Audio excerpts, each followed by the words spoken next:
السلام علیکم ورحمۃ اللہ وبرکاتہ۔ کیسے ہیں دوستو؟ خیریت سے ہیں؟ آج کی اسٹوری اس شخص کے بارے میں جس نے بابری مسجد کے گنبد کو سب سے پہلے شہید کیا تھا، یعنی پہلی کدال چلائی تھی۔ اس کے بعد جو ان کی زندگی میں تبدیلیاں آئی، کسی نے کیا خوب کہا ہے کہ اللہ کی رحمت بہانہ ڈھونڈتی ہے۔ تو چلیے دوستو ویڈیو کو اسٹارٹ کرتے ہیں۔ بابری مسجد کو شہید کرنے میں سب سے آگے رہنے والے پانی پت ہریانہ ضلع کے بلبیر سنگھ نے، جو کہ ابھی حلقہ بغوش اسلام ہے، اعتراف کیا کہ بابری مسجد کو شہید کرنا سب سے بڑی غلطی تھی۔ اسلام قبول کرنے کے بعد ان کا نام محمد عامر رکھا گیا۔ محبوب نگر کا دورہ کرتے ہوئے مدرسہ اسلامیہ تجوید القرآن میں انہوں نے قبول اسلام سے پہلے کی زندگی اور قبول اسلام کی ساری تفصیل سے واضح کی۔ انہوں نے بتایا کہ جب بابری مسجد کے گنبد پہ سب سے پہلی دفعہ کدال چلائی تھی تو میرے جسم میں بے چینی اور ایک گھبراہٹ سی پیدا ہو گئی تھی، لیکن دھرم اور جوانی کے جوش نے مجھے اس سے باز نہیں رکھا۔ لیکن میری حالت خراب ہوتی چلی گئی۔ دوستوں نے مجھے اٹھا پٹھا کر میرے گھر پہنچایا، جہاں میں اپنے اس کارنامے پر فخر محسوس کر رہا تھا، اور ریلوے اسٹیشن سے لے کر میرے گھر تک لوگوں نے میرا استقبال کیا۔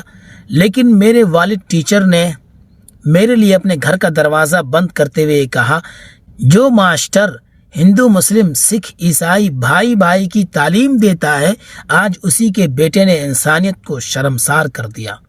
پھر جو ہوا میرے ساتھ، اسی تاریخ سے میرا دل و دماغ کسی کام کو کرنا بند کر دیا۔ ڈاکٹروں سے رجوع کیا گیا۔ ڈاکٹروں نے کہا کہ زیادہ سے زیادہ یہ 3 مہینے تک زندہ رہ سکتا ہے۔ اور دوسری طرف میرے دوست جوگندر پال کی دن بدن حالت خراب ہوتی گئی۔ اس کے ساتھ ہوا یوں کہ وہ عورتوں کو ہمیشہ ہوس کی نظر سے دیکھتا اور اپنے ہی کپڑے پھاڑ لیتا۔ اس طرح سے اللہ نے اس کو ذلیل کیا اور لوگ اسے جوتے چپل سے مارنے لگے۔ ان کے گھر والوں نے جب دیکھا ایسی حالت تو پھر وہ لوگ اپنے گھر میں اس کو بند کر دیے، لیکن گھر پر بھی اس کا یہی رویہ تھا۔ لوگ بہت پریشان ہو گئے، کئی ڈاکٹروں سے علاج کرایا، تانترک وغیرہ سب سے علاج کروا کر تھک گیا، لیکن درست ہونے کا نام نہیں تھا۔ آخر جوگندر پال کے والد معلوم کرتے کرتے مولانا کریم صدیقی صاحب کے پاس پہنچ گئے اور ان کو یہ ساری رودات بتائی، ساری کہانی بتائی۔ مولانا نے کچھ نہ کرنے، صرف اللہ سے معافی مانگنے کا مشورہ دیا۔ جوگندر پال کے والد مسجد کے سامنے مقامی لوگوں سے گڑ گڑانے لگا، معافی مانگنے لگا، تو اچانک اس کی طبیعت میں سدھار آنے لگی۔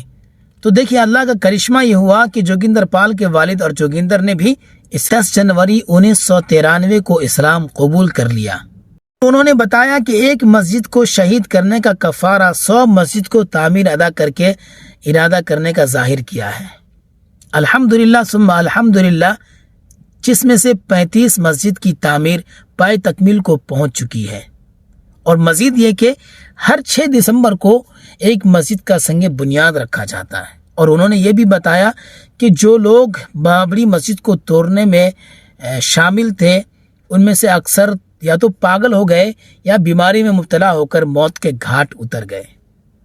کیا بات ہے! اللہ کی قدرت، اللہ کا کرشمہ۔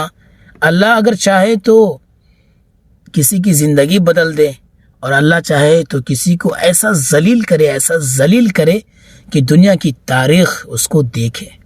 چند لوگوں نے توبہ کر کے اسلام قبول کر لیا۔ انہوں نے بتایا کہ اسلام ایک سچا مذہب ہے، اسلام کو ماننے والا اصلی وفادار ہے۔